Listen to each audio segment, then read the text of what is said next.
Bismillahirrahmanirrahim. Assalamualaikum warahmatullahi wabarakatuh.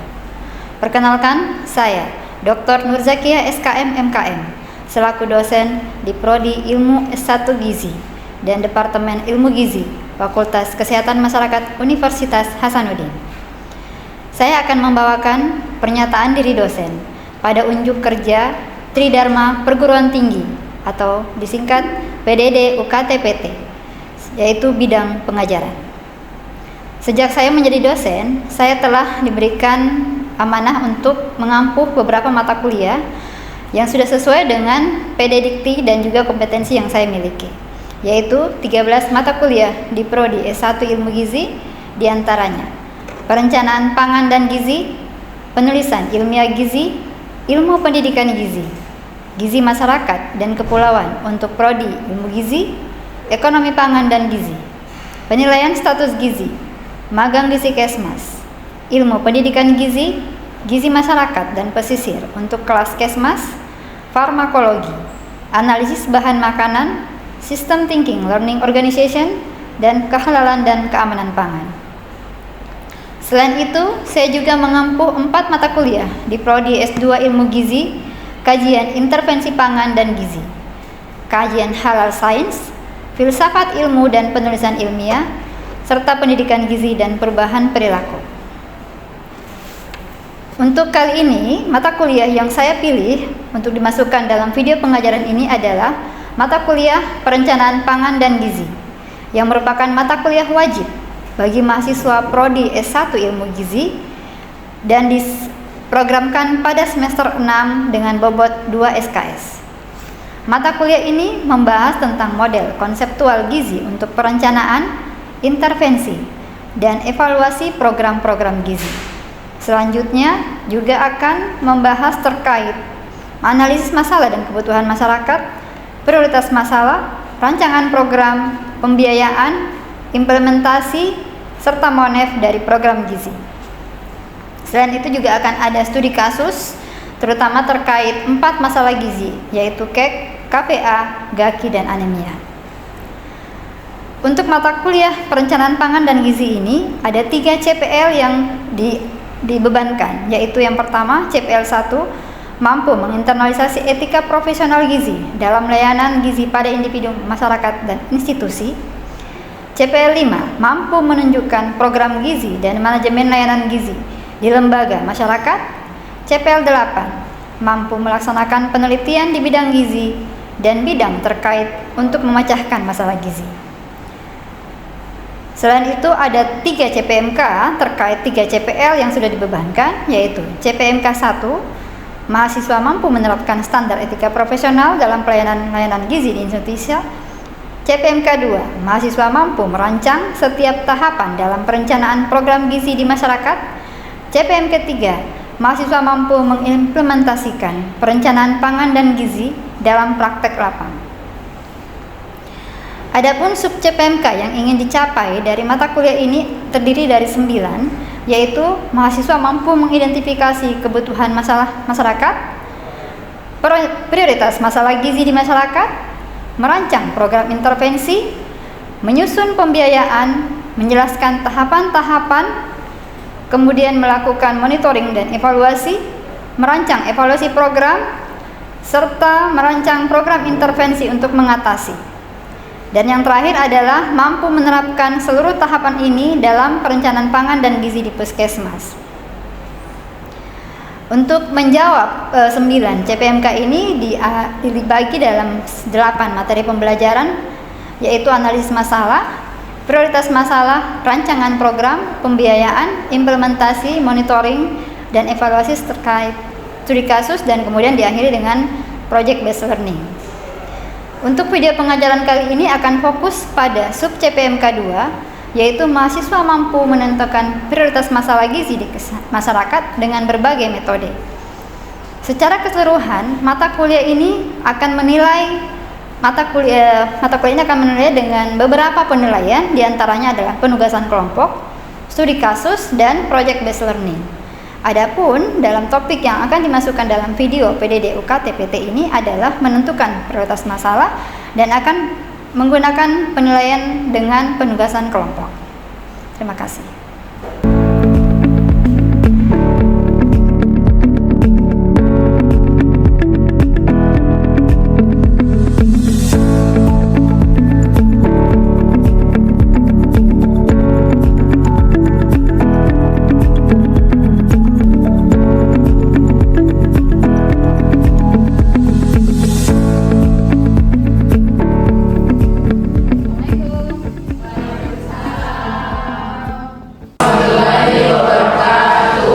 Gimana kabarnya hari ini? Baik, alhamdulillah. Kalau pagi ini semuanya sudah sarapan atau belum? Sudah. Sudah, ada yang belum? Saya ada yang belum ya. Jadi kalau yang belum ini kira-kira kenapa belum sarapan? Buru-buru. Ada yang ingat? Kira-kira kalau di pedoman gizi seimbang, sarapan itu masuk dalam pesan yang keberapa? Pesan yang keberapa ya? 6. Ke-6. Ada yang tahu lebih tepatnya pesan keberapa? Ke-8. Ya, pesan ke-8 adalah membiasakan sarapan. Nah, mengapa kita harus sarapan? Kalau ditanya mengapa harus sarapan, sebenarnya banyak sekali manfaat dari sarapan. Salah satunya supaya mendukung asupan energi kita supaya bisa beraktivitas di pagi hari. Oke, makasih ya. Jadi membiasakan sarapan sebenarnya tugas fungsinya adalah supaya kita bisa atau ready lah ceritanya ya untuk bisa beraktivitas di hari itu. Dan yang lainnya adalah karena ini akan dikaitkan dengan kita bisa mencegah tidak terlalu banyak makan di siang hari. Biasanya kan kalau sudah lapar sekali, semuanya mau dimakan. Nah, kalau sudah semuanya mau dimakan, berarti itu akan cenderung ke penyakit-penyakit yang lain. Dan nanti saya harap ini adalah dasar dalam gizi ya. Saya harap semuanya harus menguasai pedoman gizi seimbang ini. Dari pesan nomor 1 sampai yang 10. Baik, sebelum saya lanjut, kita masuk ke presensi dulu ya. Kalian silakan ambil barcode sesuai dengan keadilan kalian. Sudah kelihatan barcode-nya? Sudah ya? Silakan mengisi presensi untuk kalian hari ini.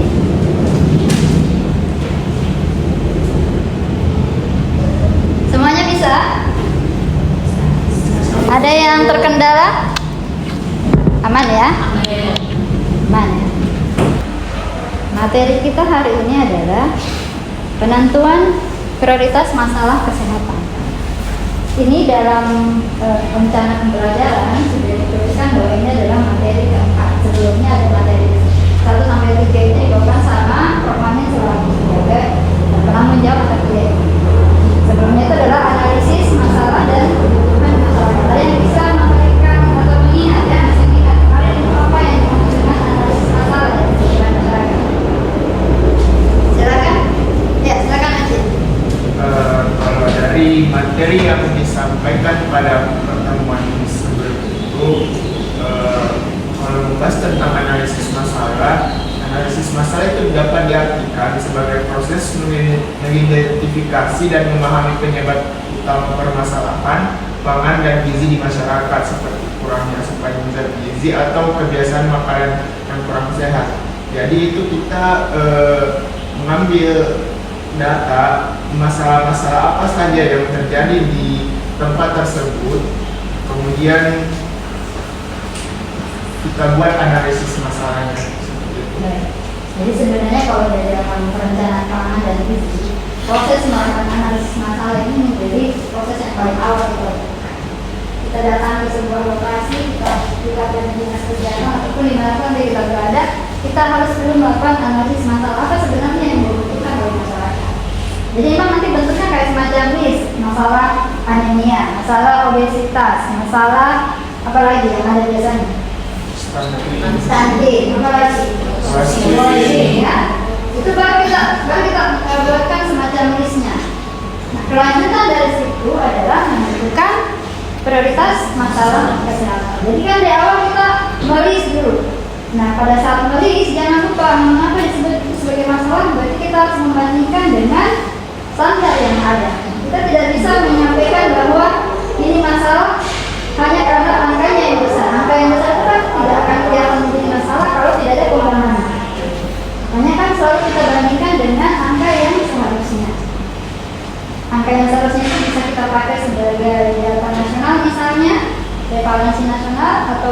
bisa juga menggunakan dari grade dari WHO misalnya ya. Baik, kita masuk ke penentuan prioritas masalah kesehatan. Penentuan prioritas masalah kesehatan adalah proses yang dilakukan oleh sekelompok orang. Memang harus dilakukan oleh sekelompok orang. Tidak boleh langsung si kepala dinasnya menentukan ini adalah prioritas masalah. Boleh ya? Jadi harus dilakukan melalui sekelompok orang dengan menggunakan metode tertentu untuk menentukan urutan masalah dari yang paling penting sampai dengan yang kurang penting. Jadi dari yang paling penting, nanti kan ketika kita memberikan skor, dan metode itu akan kelihatan skor yang paling tinggi akan mendapatkan atau dilihat sebagai masalah yang paling penting. Sampai nanti dia akan berada pada posisi yang paling bawah atau yang kurang penting berdasarkan kelompok orang tersebut. Jadi memang sangat tergantung pada siapa Anda melakukan itu metode, kan sekelompok orang, ya. Oke, kita masuk. Sebelum kita lanjut, saya ada menti.com. Silakan masuk semua ke menti.com-nya. Silakan masukkan apa alasan kita perlu melakukan prioritas masalah. Nah, kalau kita lihat di sini sudah memasukkan semua hasil dari alasan mengapa kita melakukan atau perlu melakukan prioritas masalah. Coba dari Naura, apa? Yang mana di sini jawabannya? Memahami akar masalah ya, memahami akar penyebab masalah. Jadi di sini kalau saya lihat masing-masing punya jawaban sendiri ya, tidak ada yang punya jawaban bersama karena semua tidak ada yang secara spesifik menjawabnya ya. Tetapi kurang lebih kita lihat ini ada terbatasnya sumber daya, efisiensi anggaran, oke ya, efisiensi anggaran, terbatasnya sumber daya, efisiensi SDM, mengetahui penyebab akar masalah, fokus masalah, mengetahui fokus isu agar fokus. Baik, kita lanjut. Baik, jadi tadi kalau yang sudah disebutkan sama teman-temannya kurang lebih ada juga di sini ya. Karena mengapa kita harus melakukan atau menentukan prioritas masalah? Karena kita memiliki ketersediaan sumber daya yang terbatas ya. Kita tidak mungkin melakukan semua analis yang sudah kita buatkan analis masalah di PowerPoint itu kita kerjakan semua. Sehingga kita harus melakukan prioritas masalah. Ada hubungan antara satu masalah dengan yang lainnya. Jadi masalah roasting dan stunting, beberapa dari itu ada variabel-variabel yang sebenarnya saling berhubungan ya. Dan variabel-variabel yang saling berhubungan sehingga kadang kita tidak harus mengangkat semua sebagai priority, tapi cukup yang satu, tetapi itu sudah bisa menyentuh kita program atau masalah yang lain, gitu ya. Nah, ada beberapa metode untuk menentukan urutan atau prioritas masalah. Di sini ada kuantitatif dan ada yang kualitatif. Nah, yang kuantitatif di sini ada beberapa, bisa dilihat ya, ada beberapa referensi juga ya. Ada metode Ryan, ada Paco, Hammond, Carl, dan DSD. Sedangkan di yang kualitatif ada Delphi dan Delphi ya. Kuantitatif atau scoring. Di sini kita lihat ada beberapa poin pentingnya, ada magnitude. Silakan coba Vera, apa itu magnitude di sini? Baik, jadi kalau untuk magnitude pada metode Bright itu menggambarkan terkait besar masalah yang bukan oleh berapa besar penduduk yang terkena atau terdampak masalah tersebut. Betul. Jadi sekelompok masalah tersebut pada sekelompok masalah itu akan melihat dari segi magnitudenya. Apa magnitudenya? Berapa besar penduduk yang terkena masalah tersebut. Jadi kembali lagi ke lokali wilayahnya. Setiap orang kan, setiap wilayah kan pasti beda-beda dampaknya ya pada masalah tersebut. Kemudian severity. Silakan, Mbak. Severity. Jadi Bu, kalau severity sendiri dalam metode Brian itu kerugian yang ditimbulkan oleh masalah tersebut Bu, biasanya itu kayak secara fisik, mental, sosial, dan ekonomi. Ya, jadi severity ini adalah dilihat dari seberapa besar keparahan yang diakibatkan dari masalah tersebut. Kemudian lanjut ada vulnerability, cause, kemudian community concern. Nah, Nanti kalau kita melihat, jadi dari sekelompok orang tersebut dia akan memberikan skor dari masing-masing poin yang tadi sudah dijelaskan. Ada magnitude, severity, vulnerability, cost, community. Kemudian nilainya akan dikalikan dapat nilai skor yang paling tinggi. Nanti untuk prakteknya kita akan diskusi dalam penugasan kelompok ya. Kita lanjut, di sini ada PAHO. Jadi sebenarnya prinsipnya kalau kita lihat dari semua metode-metode yang kuantitatif ini, nilainya dalam bentuk scoring. Apapun nilai yang ininya ini kan sebenarnya adalah tergantung kita melihatnya ya. Tapi seberapa besar angkanya itu yang akan menentukan semakin tinggi atau semakin urgent untuk dijadikan sebagai prioritas besar. Kalau di sini kita lihat, di sini lihat dari magnitude, severity, vulnerability, community, and affordability. Lanjut ada metode Hanlon. Di sini ada metode Hanlon. Kita lihat dia melihat dari core-nya terlebih dahulu. Ada lanjutannya di sini ya. Jadi sama-sama ada tabel. Jadi seluruh, karena dia kuantitatif, maka akan ada jenis tabel yang disiapkan oleh orang tersebut dulu sebelum melakukan penentuan prioritas masalah. Metode CAR sama ya, ada capability, executive, business, dan coverage. Ini metode USD. Ini kalau dilihat dari beberapa variabel yang sebelumnya ya, ini cukup singkat sebenarnya. Rata-rata kalau saya lihat mahasiswa kalau sudah menentukan penentuan prioritas masalah ini yang dia pakai. Itu dari USD. Nanti tidak terlalu banyak itemnya ya. Cukup dari urgency, seriousness, dan growth. Jadi tidak seribet dengan yang sebelumnya tadi yang Braya misalnya ya, yang harus bermagnitude dan sebagainya. Tapi ini cukup singkat. Rata-rata kalau saya lihat penugasan mahasiswa, kalau mau melakukan policy brief misalnya atau membuat ini, rata-rata menggunakan metode-metode. Kalau PBL masuk PBL, penentuan prioritas masalah juga terkait. Kemudian masuk ke kualitatif atau non-scoring. Nah di sini kita lihat ada dua macam teknik yang biasa digunakan. Yang pertama adalah DLP dan DLB. Jadi kalau DLP di sini tidak melihat secara non-scoring, tetapi dia melibatkan para ahli. Jadi memang yang sudah expert di bidangnya, diminta. Baik itu kalau sekarang kan kita sudah lebih enak yang bisa by email. Kita tinggal buatkan suratnya resmi.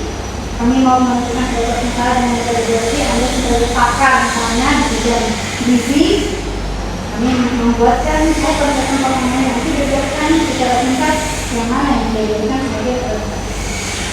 Tapi secara keseluruhan dia baik kualitas, dia sudah memberikan skor. Jadi kayak semacam narasi. Kemudian DLP di sini proses yang dilakukan menekankan pada sejumlah pengenalan dalam pengumpulan informasi. Saya lanjut saja ya. Nah di sini ada beberapa kelemahannya. Jadi sebenarnya kelemahan di sini disampaikan bahwa keahlian dari setiap orang tersebut kadang-kadang tidak bisa disamakan. Sama-sama kita sebut ekspor, tetapi cara titik pandangnya pun akan berbeda. Sehingga itu menjadi keterbatasan dalam melakukan metode dengan non-scoring seperti ini. Baik, kita masuk ke penugasan. Jadi penugasan ini merupakan bagian dari kelanjutan. Jadi kan ini mata kuliah perencanaan pangan dan gizi. Saya harap sebenarnya penugasan sendiri itu adalah kelanjutan dari materi sebelumnya sampai kemudian di akhir. Di awal kita sudah ada penugasan terkait analisis masalah. Kita lanjut dengan penentuan prioritas masalah. Jadi kelompoknya sama dengan kelompok yang sebelumnya. Masih ingat kelompok apa? Ini kelompok apa? Kelompok satu itu pulau apa yang dibahas? Sulawesi Tenggara. Oke, kalau yang di belakang kelompok apa? Kelompok 3 Kalimantan. Kalimantan ya. Kalimantan Selatan di sini. Sulawesi Selatan. Oke. Baik, silakan bekerja di masing-masing kelompoknya. Jadi untuk ininya, untuk penilaiannya nanti akan dilihat dari ketepatan Anda menggunakan metode-metode tersebut ya. Jadi di situ sudah ditentukan ada yang pakai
menentukan prioritas masalah, kita akan mengundang beberapa stakeholder.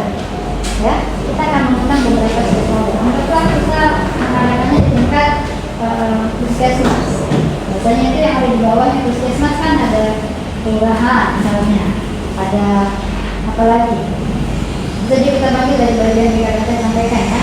Jadi ya pada saat kader ya, kader semua yang ada di wilayah tingkat kelurahan kita libatkan sebagai poin dalam penentuan. Jadi tadi saya berikan masukan saja, jadi tidak tepat kalau bilang kami yang menentukan, saya yang menentukan. It's not right ya, jadi tidak tepat. Tetapi sebenarnya adalah dari hasil diskusi dan hasil MGD, hasil pengambilan penentuan prioritas masalah di rapat tersebut, maka diambilnya rata-rata dari masing-masingnya. Dari kader misalnya menyebut angkanya cuma 7 misalnya, tetapi dari Padurannya bilang 9. Kemudian dari BKKBN-nya bilang 6, maka ditambah hal itu 6, 7, 9 bagi 3. Jadi rata-rata itu yang masukkan sebagai angkanya, ya. Jadi seperti itu dalam kita menentukan prioritas masalah. Jadi tidak bisa Anda hanya mengambil satu orang sebagai penentu. Menurut kakak berapa angkanya? Oh itu 9, langsung masukkan 9. Bisa seperti itu. Itu baru dari satu bagian. Baru dari kadernya bilang seperti itu. Belum dari puskesmasnya sendiri bilangnya seperti apa. Jadi cukup rigid sebenarnya ya. Apalagi kalau sudah ada banyak itemnya. Ini kalau USP tadi kan cuma 3 poin ya. Tetapi kalau yang banyak itu maka dia harus mainkan secara repeated tadi ya. Dari beberapa yang sudah presentasi, kurang lebih masukan saya seperti itu, bahwa pada saat kita menentukan prioritas masalah, ingat ini dilakukan oleh sekelompok orang, bukan person to person. Mengambil keputusan itu bukan saya sendiri sebagai kades, bukan saya sendiri kepala puskesmas, tetapi memang kalau ada yang mengatakan produk samping misalnya, jadi ada dalam rencana kerja itu mereka harus dulu menentukan atau mengambil masalah itu dari tingkat bawahnya dulu, naik ke atas terus sampai ke tingkat bawah. Saya mengambil kesimpulan saja, jadi menentukan prioritas masalah kesehatan itu kita bisa menggunakan beberapa metode ya, baik itu secara kuantitatif ataupun secara kuantitatif. Kuantitatif tadi sudah kita sudah simulasi dengan melakukan scoring, sedangkan kalau kualitatif biasanya menggunakan pendapat dari para ekspert. Oke, saya rasa cukup untuk hari ini. Kita ketemu lagi di pertemuan selanjutnya. Saya tutup dengan ucapan wabillahi taufiq. Assalamualaikum warahmatullahi wabarakatuh. Waalaikumsalam.